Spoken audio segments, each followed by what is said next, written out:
Maybe you have a self-esteem problem. Hi, I'm Angie. Thanks for joining me here at Life Squared.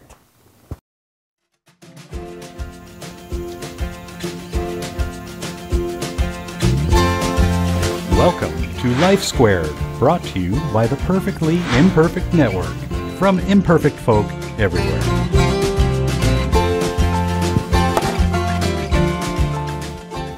Could it be a self-esteem issue? You know, self-esteem is something we sort of go in and out of.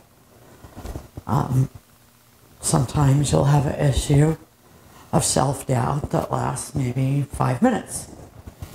Maybe it lasts 5 years or a lifetime. So, what causes it?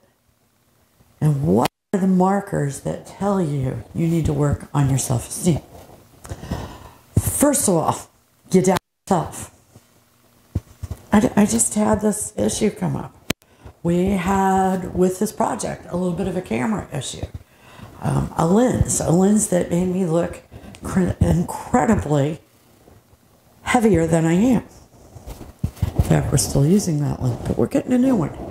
I had to go to all the other people in the project and say, hey, this is making me look bigger than I am, and I'm not comfortable with it, and it's messing with my confidence, my self-esteem. It's hard to do sometimes. But you have to handle these situations, otherwise it starts bringing you down. It brings down everything you do. Number 2, another marker is you can't accept praise. Now, in the past, when I was younger, I had a lot of trouble with that. You know, somebody might say, oh my gosh, you're such a good parent. And you okay, in my mind, I'd be thinking of all the reasons why I wasn't a good parent. And I'd be like, no, I got great kids. I couldn't accept that praise because I had a self-esteem problem.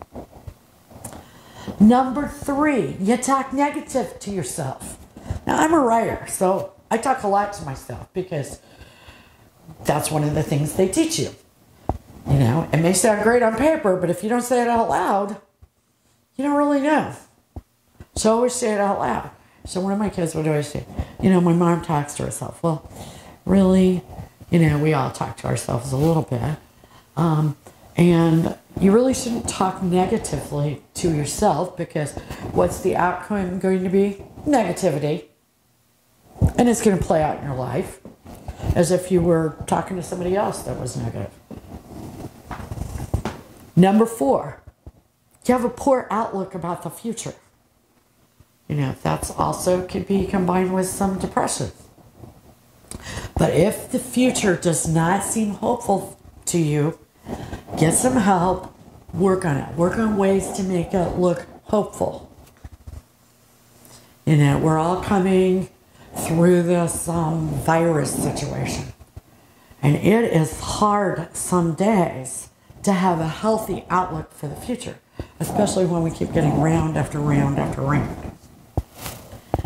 Number 5, you lack boundaries.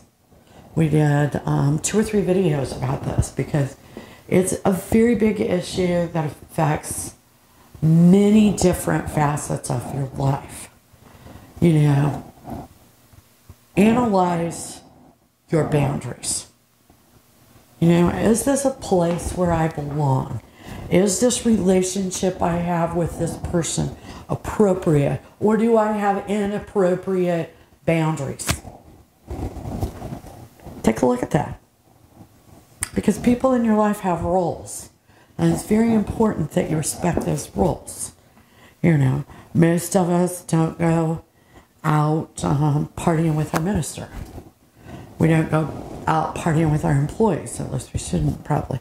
So we don't treat our fathers like we do our spouse.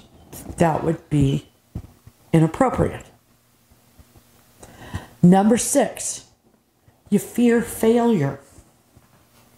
When you fear failure too much, you probably have a self-esteem issue.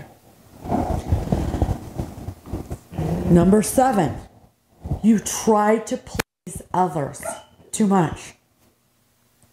You really do. Trying to please others is really going to put you most of the time up against the wall. Because it just doesn't work. Oliver, my dog is having a nightmare. So don't try to please others. You certainly don't want to do wrong to others, but when you try to please others too much, it's not really worth it, and you can't please everyone. So if you please yourself, the supportive people in your life will also be pleased. So try to please yourself. Number 8, you lack self-control, especially in social situations. I mean, if you're constantly going home from a social situation going, oh my gosh, I wish I hadn't said that. You need to take a look, first of all, of your boundaries and of the fact that maybe you don't have self-esteem, appropriate self-esteem. Number 9, you don't have a lot of confidence. Your confidence is very poor. Confidence and self-esteem go hand in hand. Number 10, you're a little stubborn and you don't ask for help because you feel like the world thinks you should already know how to do it or be able to do it, or they're going to be disappointed in you if you have to ask for help. Yeah, they probably don't think that much about it. So you're putting way too much weight on what those other people think. Number 11, you compare yourself to others and it's negative. First of all, comparisons are bad. Okay, because we're all different, we're all unique, we're all a culmination of everything that's happened to us, plus our DNA, plus, our education, plus.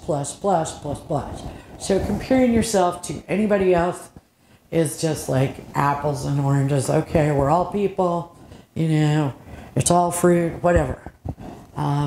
That's about where the comparison should end.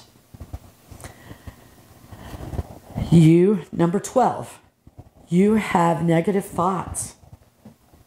A lot of negative thoughts. And maybe they've even become obsessive. If that's the case, get some therapy, work on your obsessive thoughts and your anxiety, and those probably get better. But you be the best you can be. Don't be somebody else. Thanks for joining me here at Life Squared and the Perfectly Imperfect Network. Please subscribe, please like us, and have a super great day.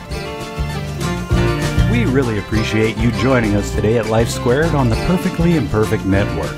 To get more content, please consider subscribing. If you have any questions or feedback, we'd love to hear from you in the comments section. Thanks for watching.